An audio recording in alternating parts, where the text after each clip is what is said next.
today.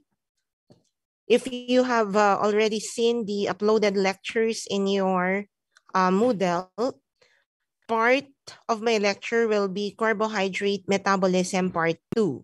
That would include your gluconeogenesis, your HMP shunt, glycogenesis, your galactose metabolism, fructose metabolism, and your uronic acid pathway.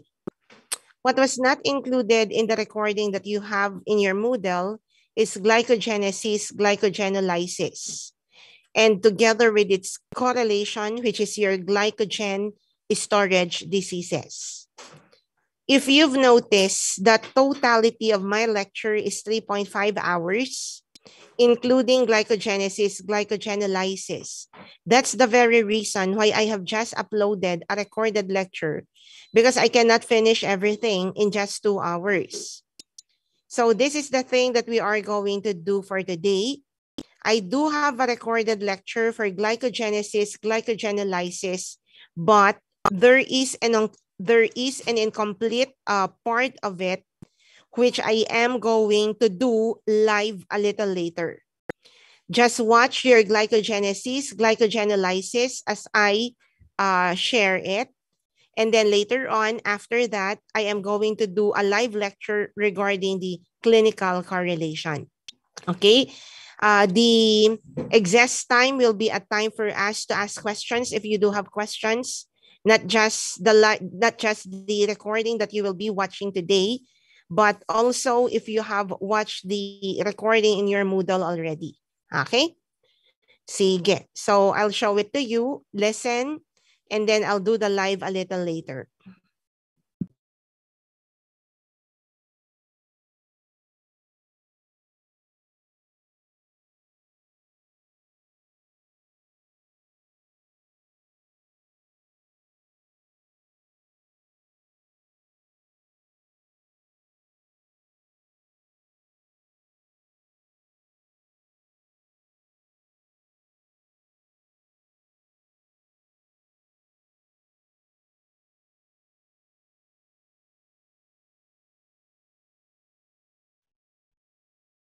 So in this part,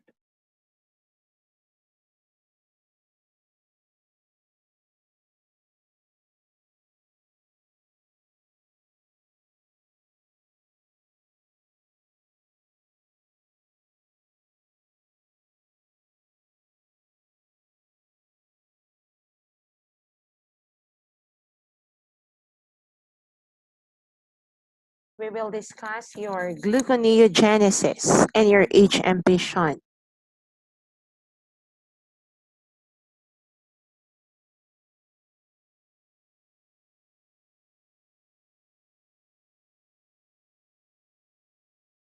For a while lang po, ha?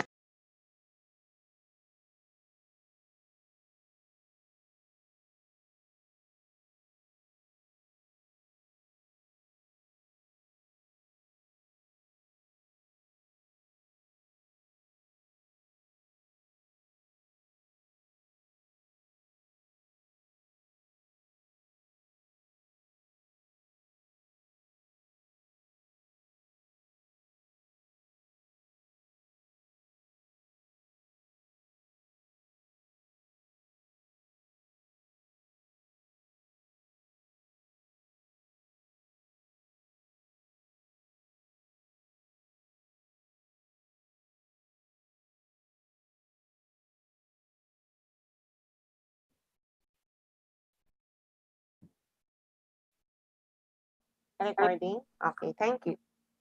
Okay, so we'll start.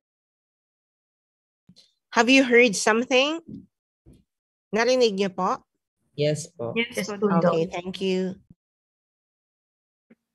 I will just discuss glycogen metabolism. That would include your glycogen synthesis and your glycogen breakdown, okay? Or in short, glycogenesis and your glycogenolysis. Your glycogen can then be stored and be degraded into parts of the body.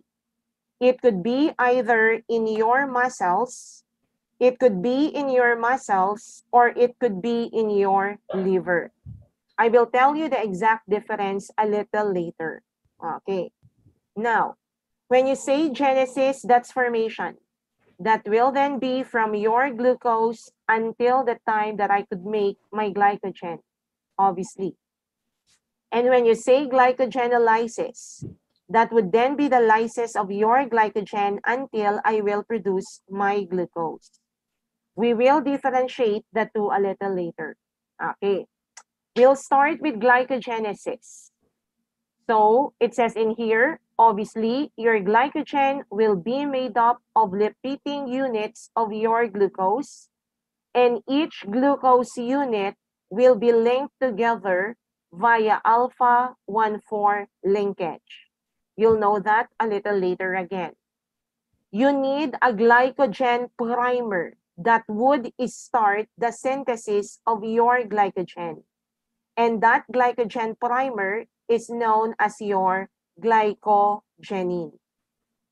And the exact donor of your glucose will be named as your UDP glucose. Where will glycogenesis and glycogenolysis occur? It's in the cytosol. In what parts of the body? Liver and your muscles. What will then power glycogenesis? It's both your ATP and your UTP.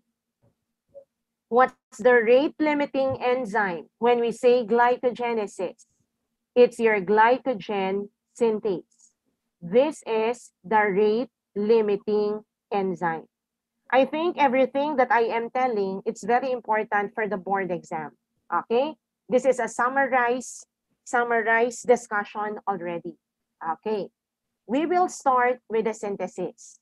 If you have viewed my lecture for carbohydrates already, sabi natin, your glucose will be acted upon by your glucokinase or your hexokinase, right? And you know the difference based on my lecture, my recorded lecture about glycolysis already. So glucose becoming glucose 6-phosphate. And then there will just be a change in the carbon that holds the phosphate. Glucose 6-phosphate becomes your glucose 1-phosphate via your phosphoglucomutase enzyme. I do have glucose 1-phosphate already. Okay. Your glucose 1-phosphate will then combine with your uracil plus your ribose, a nucleoside. How do you call your uracil plus ribose? You call that as your uridine. Plus, included in that of your uridine will be 1, will be 2, and 3 phosphate. How do you call it? Uridine triphosphate. So you do have in here uridine triphosphate. Okay. What will happen to that uridine triphosphate in here? It will be acted upon by your pyrophosphorylase enzyme. What will this pyrophosphorylase does? I will cleave the 3 phosphates. Tatanggalin ko yung 2 phosphate for me to release it as your pyrophosphate. Ilan na lang po ang natira? Okay? So, ilan na lang po ang natira pag tinanggal ko yung 2? Sorry, nabula ko po pati isa. Okay? It will then be just 1. 1 phosphate coming from uridine monophosphate plus another phosphate of your glucose will mean 2 phosphates, forming then uridine diphosphate plus the glucose in here. Kaya meron po tayong UDP glucose. I will repeat. Ma'am, yung 3 phosphate, cleave ko. Anong nag-cleave? Pyrophosphorylase. Yung dalawang natanggal, ginawa pong inorganic pyrophosphate.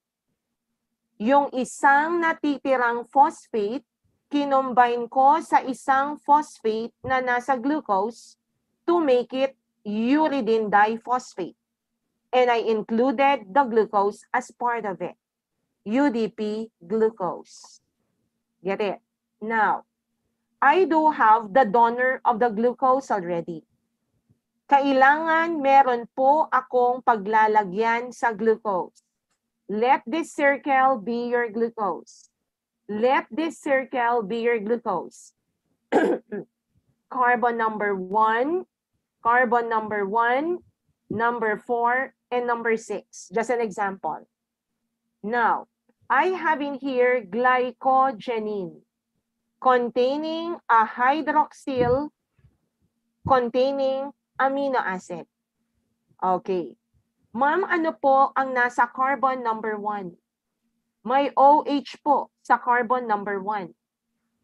Okay, look at the diagram. Look at what I am writing. Ma'am, si OH ng glycogenine at si OH po ng sugar will then release your water. Okay? So, saan ko po kinuha yung water na na-release? Coming from the OH in here. May OH na isa, right? I'll erase it. And coming from the H on the other side. Retaining just your O. Where is then that O, ma'am? Nasaan na po yung O na natira? Nandito na po. Okay? That is then the O-glycosidic linkage. May O dito. That's then the O-glycosidic linkage. What attaches to your O-glycosidic linkage? It's carbon number 1. So what is exposed to the other? It's carbon number 4.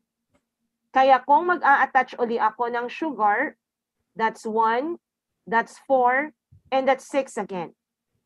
Making then a connection which we call as your 1,4 connection. Alpha 1,4. So ang linkage po ng bawat isa dito will then be alpha 1,4 linkage. Okay. Is there an enzyme, ma'am, that attaches the first glucose? Meron po bang enzyme that attaches the first glucose? Answer, none. But the succeeding glucose, ma'am, may enzyme ba na mag-a-attach sa succeeding glucose? Meron. And what enzyme would that be? The rate-limiting enzyme, glycogen synthase. Okay. Another UDP glucose in here would attach then that red mark. And every UDP glucose attaching that glucose in there, I will release your UDP until I will form a very long, okay, alpha 1,4 linkage of glucose monomers. Ma'am, anong magsisynthesize bawat bilog po dito? Glycogen synthase. I have formed already a long bond. What I will do, okay, so ang gagawin ko po ngayon, I am going to break that long linkage. Pwedeng bumilang po ako ng 5. 1, 2, 3, 4, 5. Cleave it. Cleave. What cleaves this, ma'am? Your alpha 1,4 glucosidase enzyme.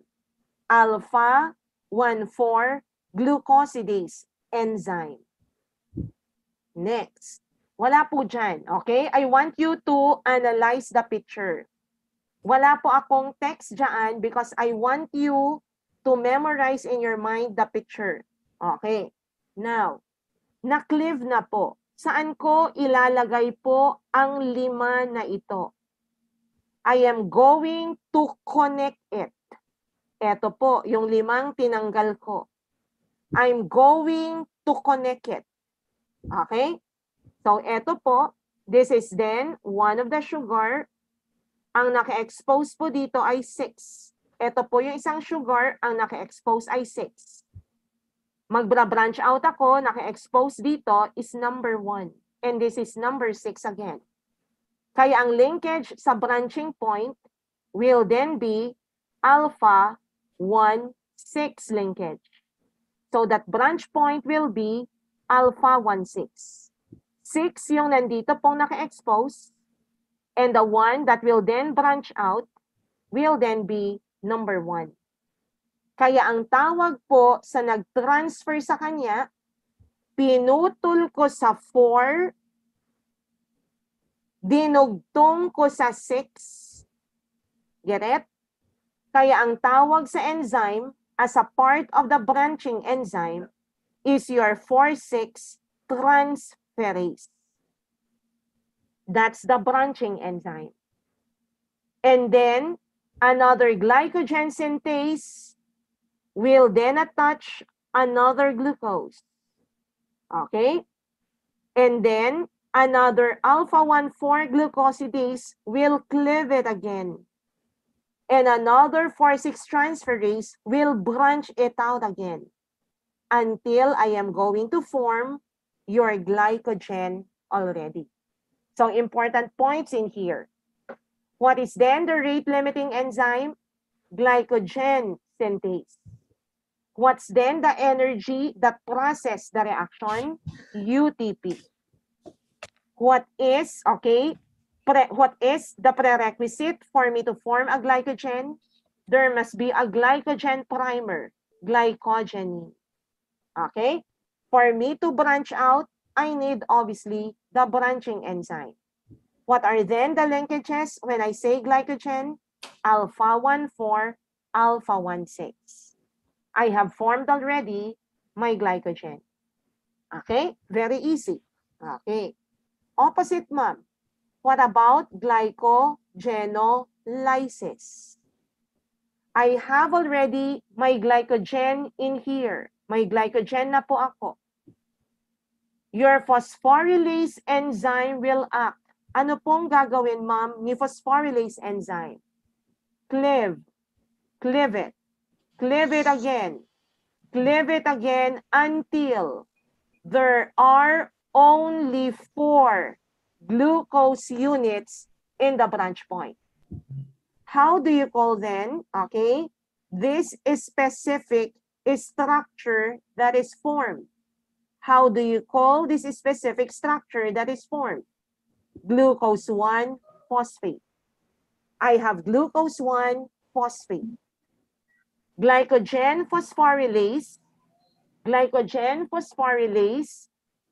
will then be the rate-limiting enzyme. So naputol-putol ko na po. What will then happen? After I have already cut until the 4 glucose units on the branching point, the branching enzyme would act. Saan ko po puputulin, ma'am? Puputulin ko dito po. Okay? I hope you can see my, okay, the color of where I have cut it. Yung green, puputulin ko yung 3 dilaw. Ano pong puputol niyan? Alpha-1,4 glucosidase enzyme again. Okay. How do you call that alpha-1,4 glucosidase po? How do you call that 1,4 glucosidase in here? That is a part of your debranching enzyme. That's one component of your debranching enzyme. Kasama siya. Now, ma'am, anong gagawin ko sa 3 naputol ko? Okay? Yung 3 naputol ko po, idudugtong ko doon sa straight chain. Via then your transferase enzyme, which is as well a part, okay, of your, I will then connect, rather, your 3 glucose units in here via transferase enzyme. Okay, next. How about this sole structure in here, ma'am? What's the linkage po? It's alpha 1, 6. Thereby, to cut that specific unit in here, para i-cut ko yan, I need the enzyme alpha 1, 6 glucosidase, which is as well a part of your debranching enzyme. Now, naputol ko na po yung kulay red, ma'am. Naputol ko na. Anong puputol po ulit? Alpha 1,6 glucosidase enzyme. Now, what have I released? Glucose. Pero ma'am, may natira pa pong linear chain. Anong gagawin ko sa linear chain? That linear chain will be continuously acted upon by your glycogen phosphorylase enzyme. Puputulin niya uli isa-isa. Okay? Pag nag-act si phosphorylase enzyme, what's then the product again? Glucose 1-phosphate. Ang nabuo po, glucose 1-phosphate. Ma'am, glucose 1-phosphate pa lang. I thought the end product of glycogenolysis is glucose. Naputol na po lahat, glucose 1-phosphate pa rin lang po ang nabuo natin. Okay. What will then happen next? That glucose 1-phosphate will then be acted upon. That glucose 1-phosphate will then be acted upon by phosphoglucomutase again to form your glucose 6-phosphate.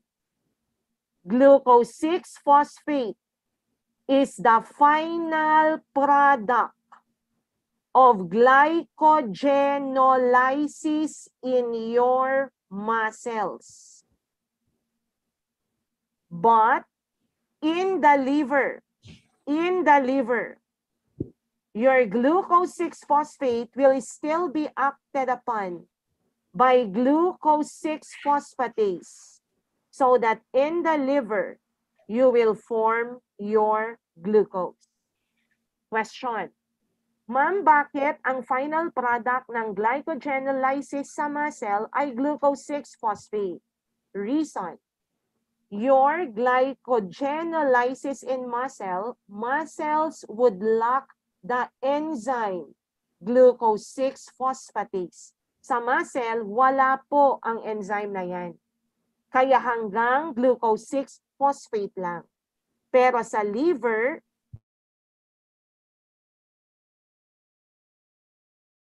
glucose 6-phosphate to that of your glucose.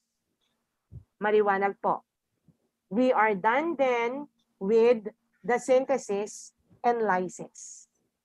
Okay. Very easy. Ang medyo kailangang mag-analyze po will then be the regulation itself. Regulation. How are we going to regulate, ma'am?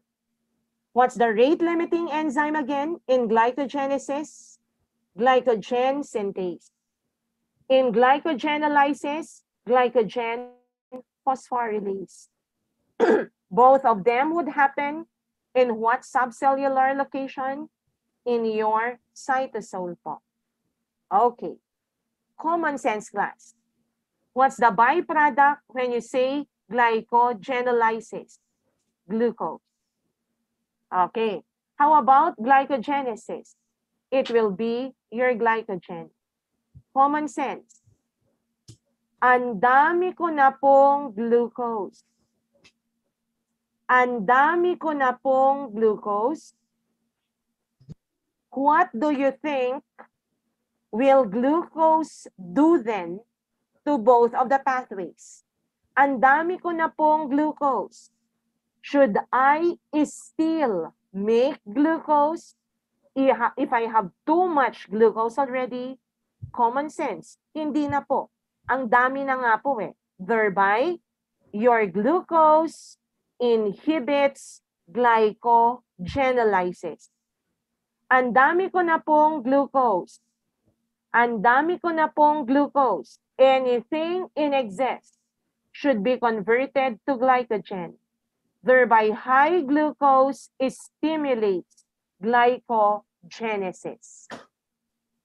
Ang dami ko na pong glucose 6-phosphate. Remember, kung marami ka pong glucose, it would mean you have high glucose 6-phosphate. It would mean you have high glucose 6-phosphate. So anong ibig sabihin po, ma'am?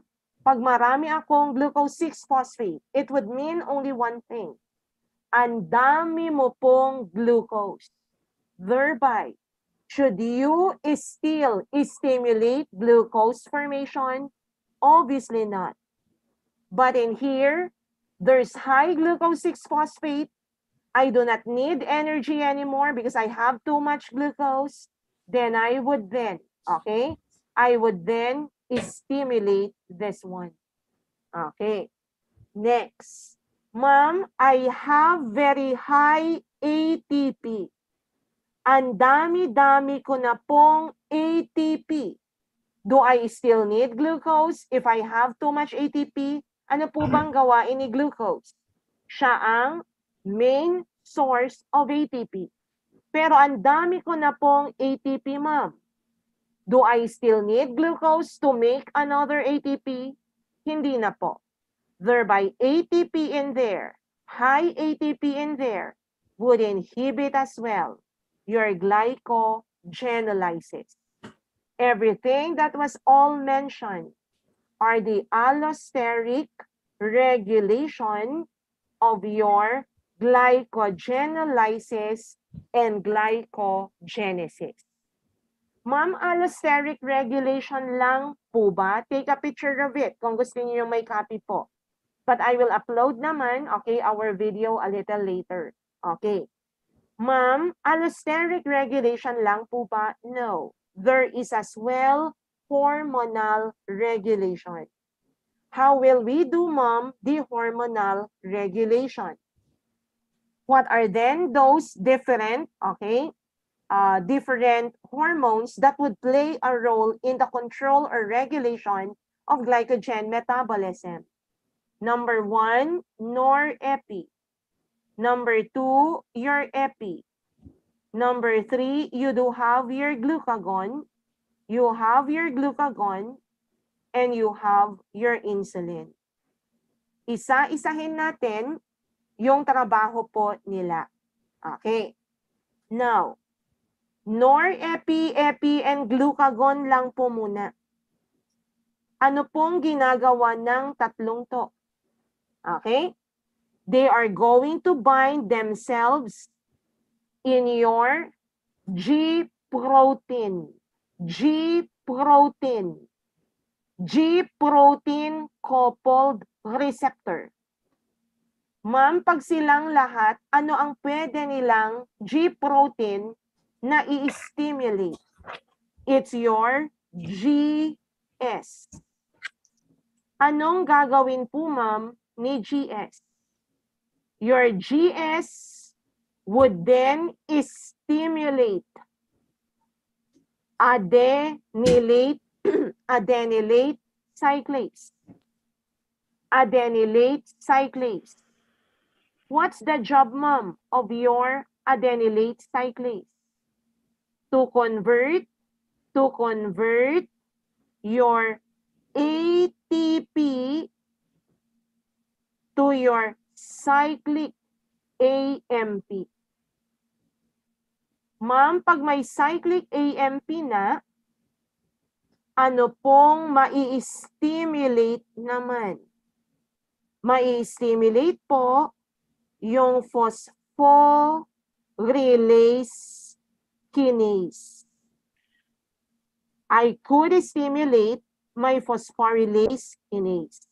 Anong trabaho po ni phosphorylase kinase? Okay? Ano raw po trabaho niya? May dalawa dito.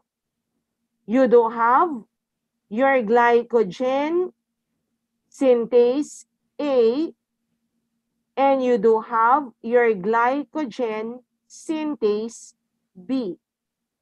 Meron din tayong glycogen phosphorylase A and your phosphorylase, class favorite question to, phosphorylase B.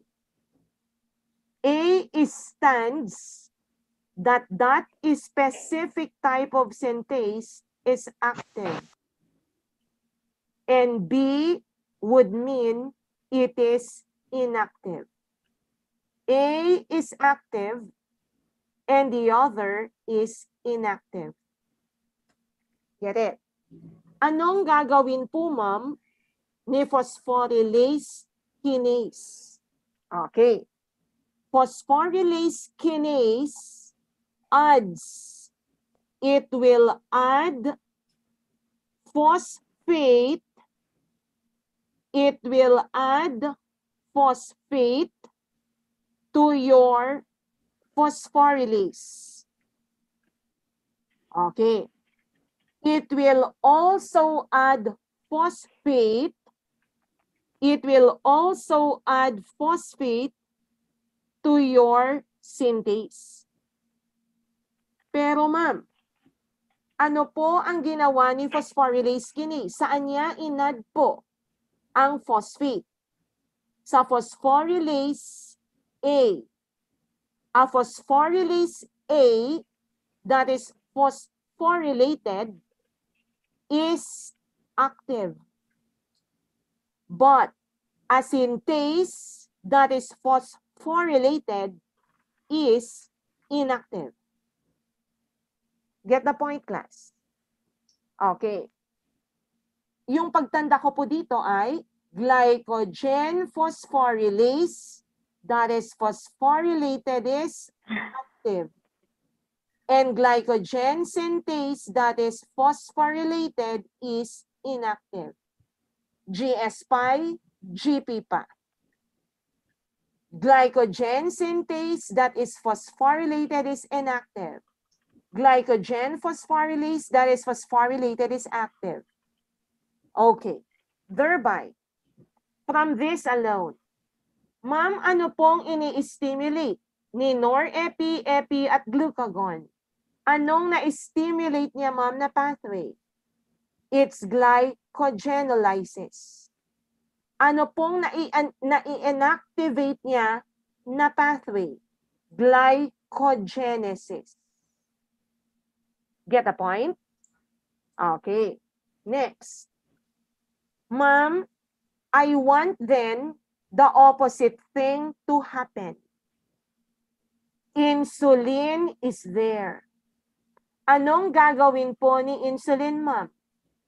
Insulin activates the enzyme phosphoprotein phosphatase. Phosphoprotein phosphatase. Anong gagawin po ni phosphoprotein phosphatase? Tatanggalin po niya lahat ng phosphate. Tatanggalin niya po lahat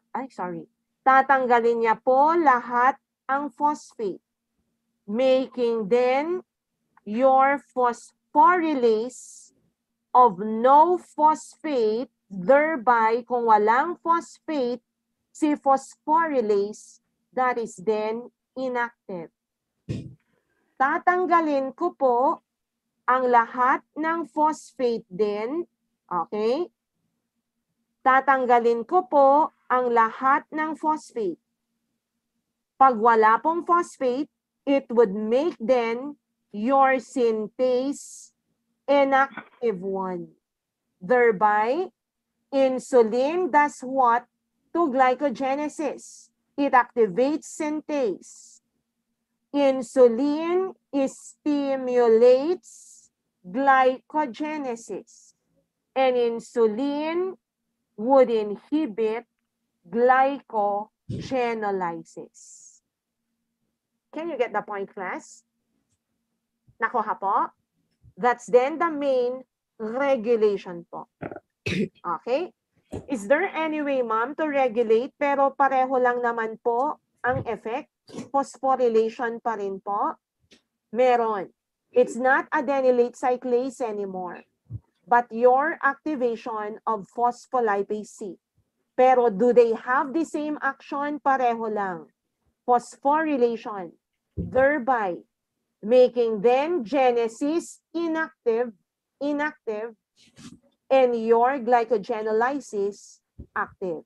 So in short, to summarize it, ma'am, what does it mean po? It would mean then that your norepinephrine, your glucagon, and your insulin would do what to genesis? They will inhibit it. What will they do to glycogenolysis? They will stimulate it. How about insulin, mom? What will it do to genesis? It stimulates it. What will it do? Okay? What will it do, mom, to your glycogenolysis? Your insulin will inhibit rather glycogenolysis. Okay? How? I have explained it. Okay, so that would be glycogenesis, glycogenolysis. Just for you to have a little of overview. Ma'am, may cyclic AMP. Anong ginawa ko po? Inactivate phosphorylase kinase. Anong ginawa ni phosphorylase kinase? Nag-add ng phosphate sa ating phosphorylase, making your phosphorylase, as you can see in here, active. Ma'am, anong magre-remove ng phosphate?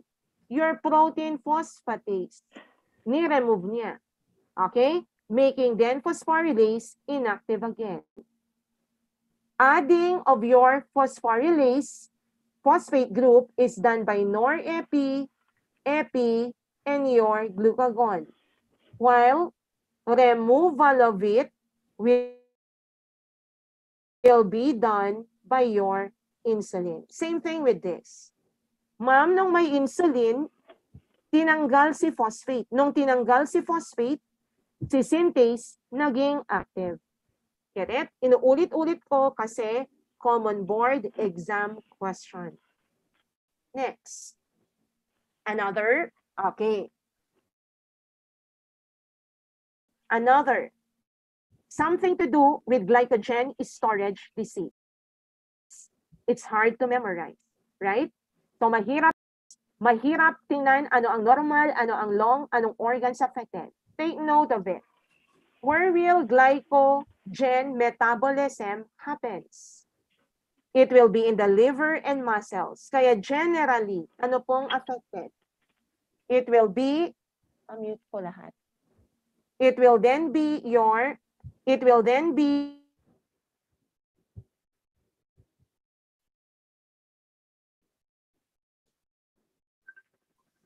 okay. So it will then be, can you still hear me? It will then be your liver and your muscles. I want you to memorize this wholeheartedly. Common in the boards, 1 to 6 only. 1 to 6 lang. Ma'am, how will we memorize it? Very psychotic child admitted to mental hospital.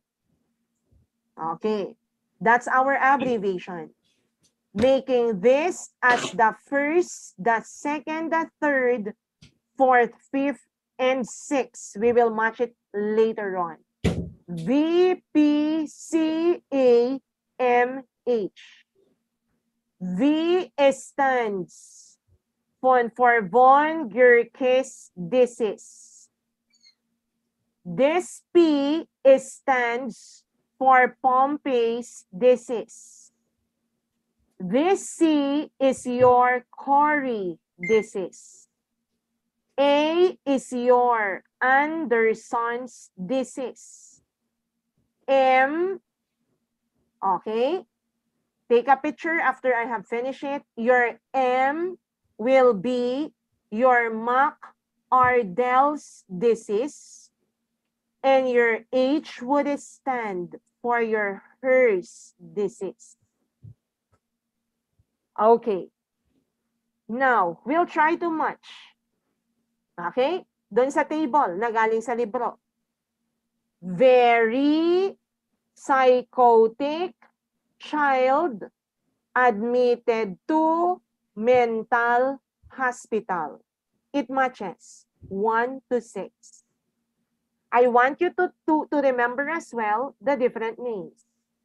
Corey is also known as your Forbes disease or your limit dextrinosis, while Anderson's disease will be amylopectinosis. It's in your notes. Okay? Now, Mom, I want to memorize as well the enzymes. What's the easy way of memorizing it?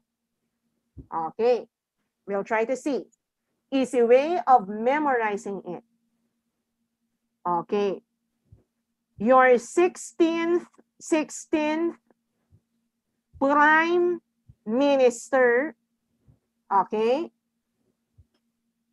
16th prime minister, A, B, C, D, M for M, H for H. What does it mean, ma'am? 16, number 1, will have a deficiency in 6. What is that 6? Your glucose 6-phosphatase. Your Pompe's disease will have a deficiency with M. Your acid maltase. A, where's A here? Anderson's, right? Anderson's, which has a deficiency in B. What's B? Okay, your branching enzyme. ABC's, Corey's. What's the deficient enzyme? D. Corey, D, debranching enzyme. M for M, muscle. H, hepatic or liver. Both of them will have a deficiency in your muscle or hepatic phosphorylase. Okay, so we are done then with memorizing your glycogen storage diseases. Okay, alam na alam po natin, no? Let's analyze the characteristic. Okay, let's analyze. Okay, so tingnan natin. Ma'am, deficient daw po ang branching enzyme. Kung walang branching enzyme, ang glycogen natin ay dire-diretso lang, hindi magbra-branch out. It will just be a very long chain. Dahil di siya mag-branch out, long unbranched chains. Okay. Ma'am, wala naman daw debranching enzyme. Wala raw debranching enzyme po. Let's try to see. Huh? Okay. Kung ito po, yung ating glycogen, okay, sulat ko po. Tapos meron po siyang branch dito. May branch. Right? So may branch siya. Ma'am, yung branch nandyan. Debranching enzyme ba? Magpuputol, ma'am, yan? Hindi. Puputulin siya ng, number 1, pwede putulin po siya ng glycogen phosphorylase, okay, hanggang 4 na lang po ang laman. Tama po? Natandaan kanina? Ma'am, hanggang saan po? Okay, puputol ang glycogen phosphorylase. Dagdagan pa natin ng isa. Puputol ang glycogen phosphorylase hanggang ang matira na lang po ay 4. Dahil wala pong debranching enzyme, yung 4 na yan di mapuputol. Pero the other glucose there, mapuputol. Kaya ang description, the chain is short. Yung branch niya, short.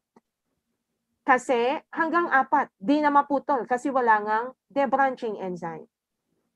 Now, it says in here, kung ang case, for example, goes like this, may glycogen, dinescribe po niya na may glycogen storage disease ang pasyente. Nag-exercise daw po siya. Tapos, madaling mag-cramps. Madaling mapagod ang muscles. What do you think is the problem po? What do you think is the problem? It will then be your MAC adults because the one that is deficient, muscle phosphorylase. Tama po. Ma'am, the most affected one is the heart. The most affected one is the heart. Lahat ng organs po affected. Lahat. Pero, the most affected one is the heart. What part of the body pumps? Anong nagpa-pump? Puso. Most affected. Pompey's disease. Okay? I have mentioned already the signs and symptoms of von Gueric's disease. Yung first lecture ko, ano nga ba yung mga manifestation ulit? Hypoglycemia, hyperuricemia, hyperalaninemia, lactic acidosis, hyperlipidemia. Can you still remember what we have lectured during the first lecture? So yun po yung manifestation ni von Gueric's disease. Okay? So that's it. That will be your glycogen storage diseases. You will appreciate this more as I will show you the line of questioning in the boards.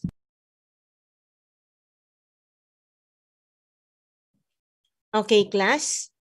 I'll discuss now, okay, the correlation of your von Gueric's disease because I have mentioned in your live lecture, in your recording that there are some signs and symptoms of your von Gueric's disease.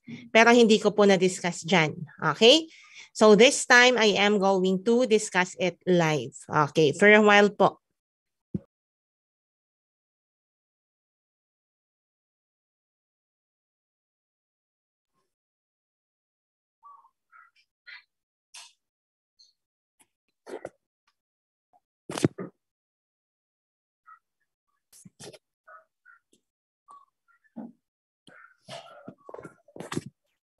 Okay, I hope you can hear me.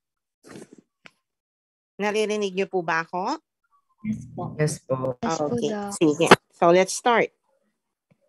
So, just like what I have mentioned, there are signs and symptoms when we say your von Gueric's disease.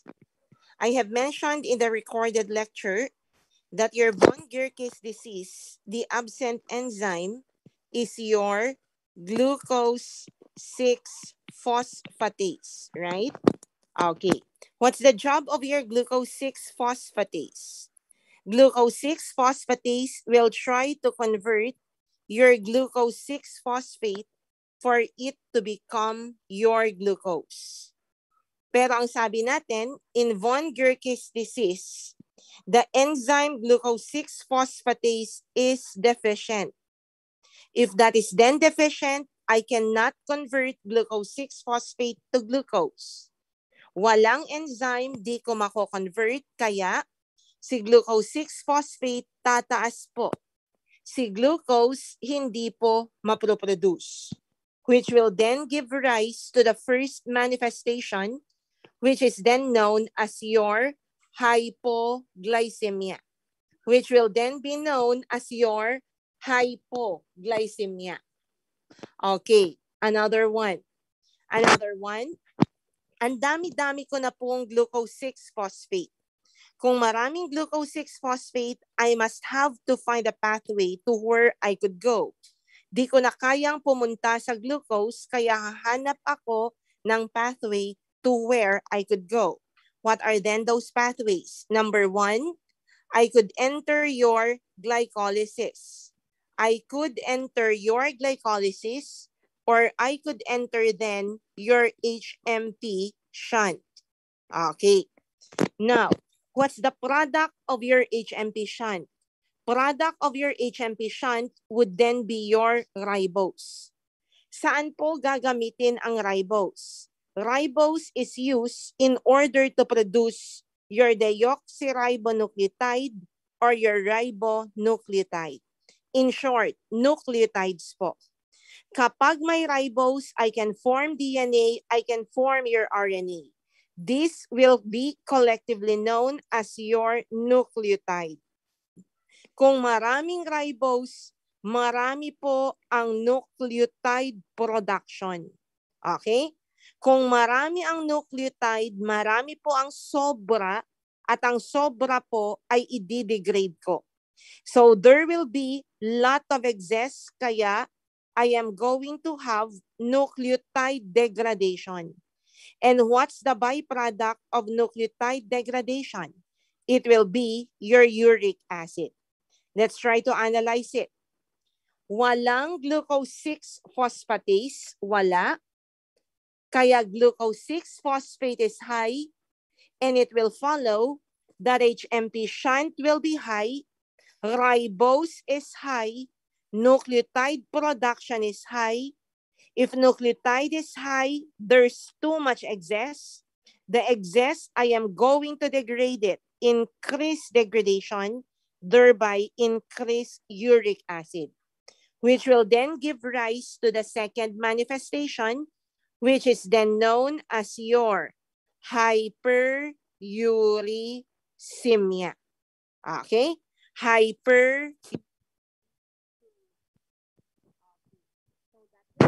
The second manifestation. What's the first manifestation again? Hypoglycemia. Second, hyperuricemia. Okay, another one. Okay, another one. High G6P will go to glycolysis. It means to say, glycolysis will be high. What's the byproduct of your glycolysis? Byproduct will then be your pyruvate. Okay? So, high glycolysis would mean high pyruvate. Okay? High glycolysis would mean high pyruvate. High pyruvate, for a while.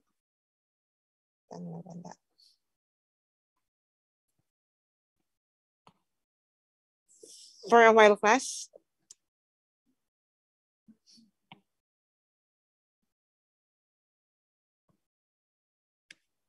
Parang nabura siya, sorry.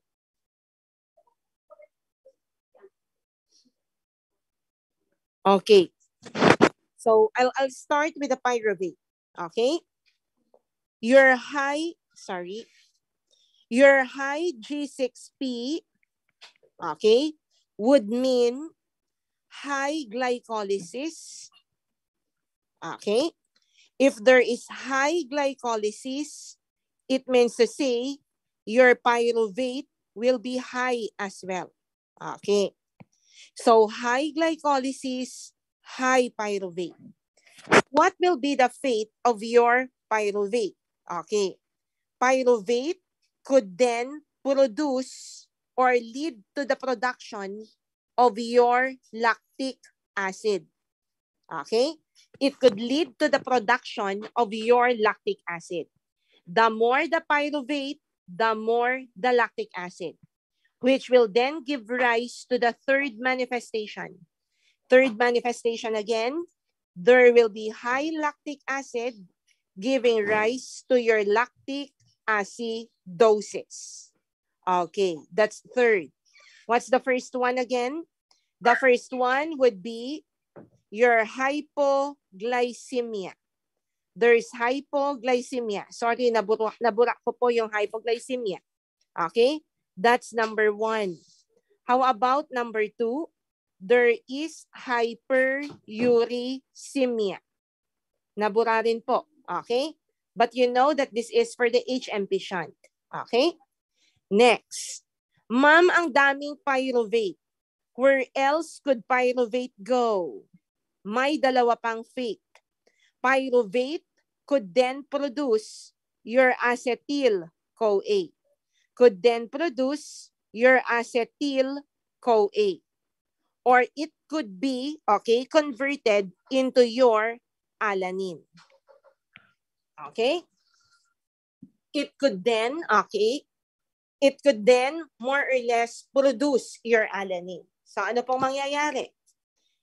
Very high pyruvate would mean high acetyl-CoA.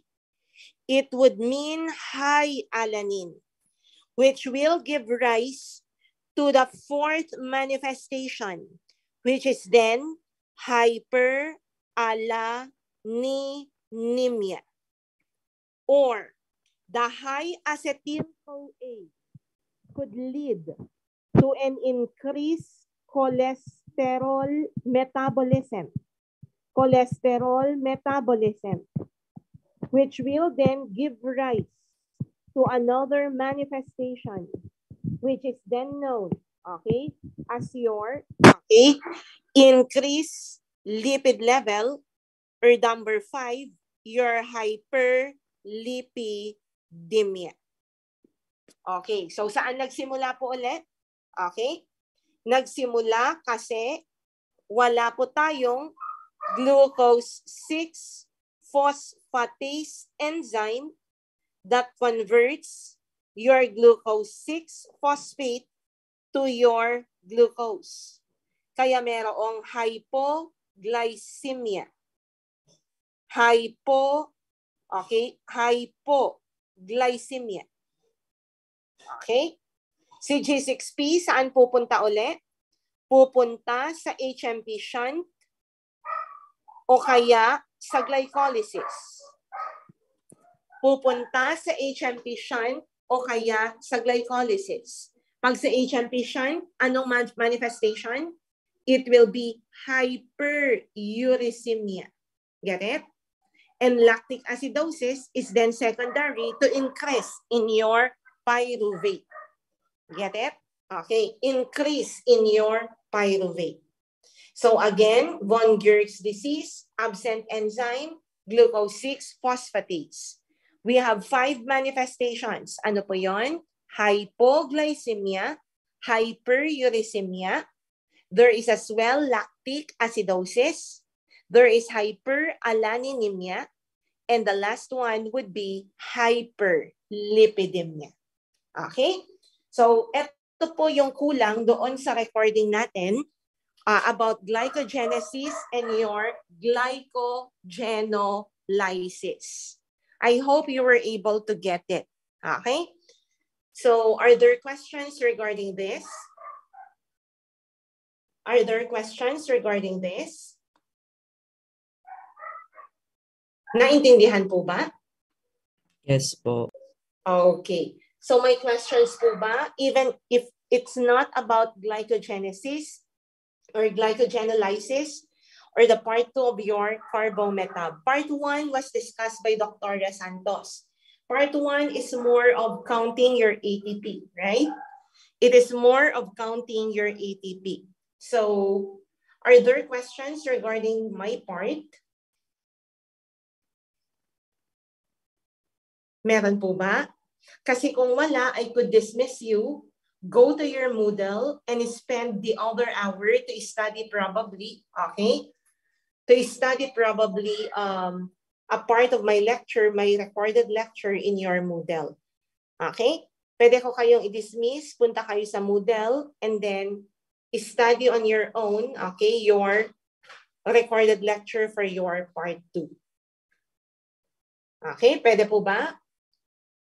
Sabi naman dito, no question so far. Okay? Sige, kung wala, you can leave and then go to your Moodle, study my recorded lecture.